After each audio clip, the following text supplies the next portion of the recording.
House Oversight Chair James Comer demanding new bank records. He says will tell a big story into President Biden's involvement in Hunter's overseas business deals. This as we've learned that then VP Biden used fake names and then copied his son on emails regarding Ukraine. Now, Comer says he's headed to court for the bank records. He's told Maria on Sunday Morning Futures he expects to have them by this Wednesday. What exactly have you learned?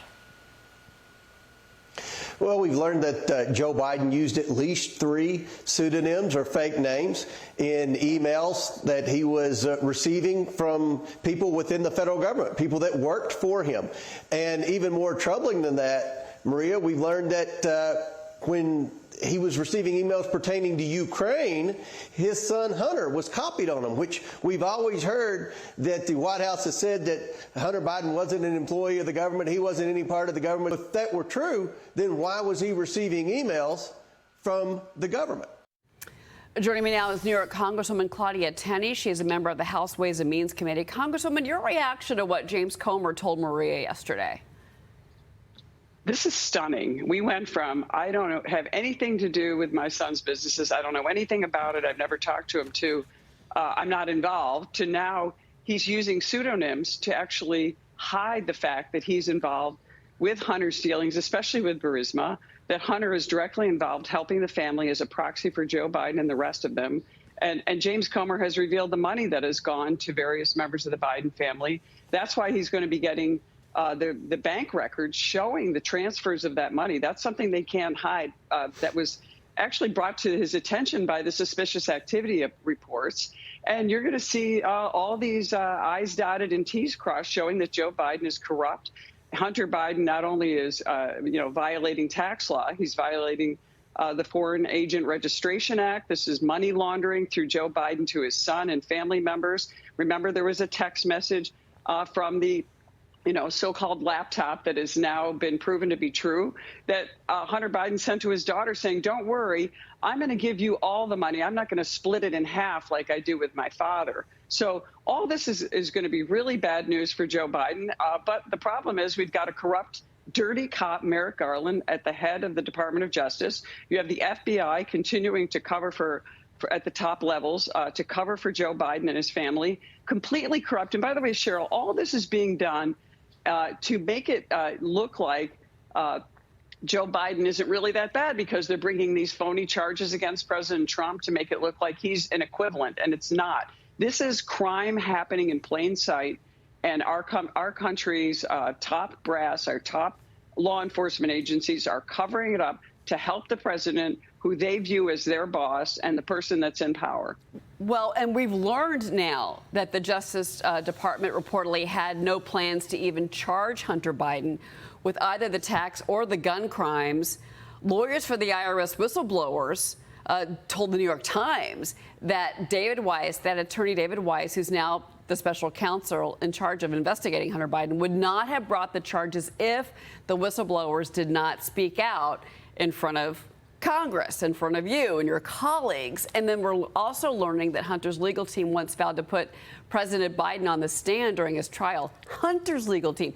These are documents obtained by Politico, and they show his former attorney saying, well, if a sitting president testifies, it could cause a constitutional crisis.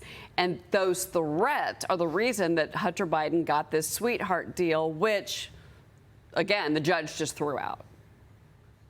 Absolutely. This is astounding. We have people talk about Watergate. I mean, look, Nixon didn't commit the crime.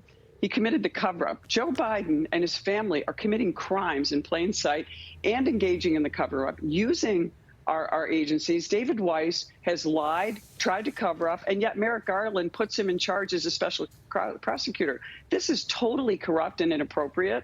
And the only opportunities we have, we can use our subpoena power. We can bring them into under oversight. But until we take back the White House, and until we can get maybe private and statewide prosecutors like the Democrats are doing, which is, by the way, malicious prosecution, it's abuse of process, using Georgia prosecutors, using Alvin Bragg in New York City, bringing cases which are unfair and not a jury of President Trump's peers in Washington, D.C. I mean, this is the kind of stuff the Democrats are doing because they are diabolical and they're shameless and they don't care. It's all about power. Right to the bitter end. And this is really tragic for our country. I hope people see it. But there's not much we can do except we can employ private lawsuits. We can engage in getting them into court. But remember, as the House of Representatives, we can't sue. We can't actually prosecute. We can refer criminal investigations to the Department of Justice. But you know they're going to get buried by dirty cop Merrick Garland and the people over there. The FBI is going to look the other way. They covered up the laptop. It's really a tragedy for our country to see this unfolding before our eyes. Well, Congresswoman, you brought up the gift that keeps on giving, and that's Alvin Bragg here in New York City. Let's talk about what's happening in New York State and in New York City. So SUNY Buffalo now evicting 44 migrants from their dorms after parents spoke out about it.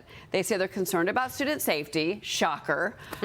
Critics calling the decision discriminatory. The migrants have been living at the school since February, Congresswoman. This is in your state, my state. What do you say? Look, I spoke out against this when we got a breath that they were going to be using SUNY dorms across the state. We launched a letter to them. We're going to be doing another letter. Is the federal government paying for this? I think so. Well, Texas Governor Greg Abbott's being accused. We think the federal government is doing this. Remember, they were paying for those flights all over the country, including the secret night flights into Westchester that we heard about last year. And now they're abusing the New York taxpayers. And Kathy Hochul is a proxy. She's going along with this. She allowed these people to be put in there. We've had two accusations of either rape or sex abuse. We have cases of tuberculosis. They are putting the American citizen, especially New Yorkers, at grave risk. Not only is this a security risk, you're hurting the taxpayers. You're undermining their ability to attain wealth and to have security in their own homes. And I don't mean wealth in the big way. I mean just being able to keep their savings because their tax dollars are being drained to the tune of $20 million a month to house illegal migrants. Yeah. We can't have an out-of-control migration in this country. We've got to get it under control.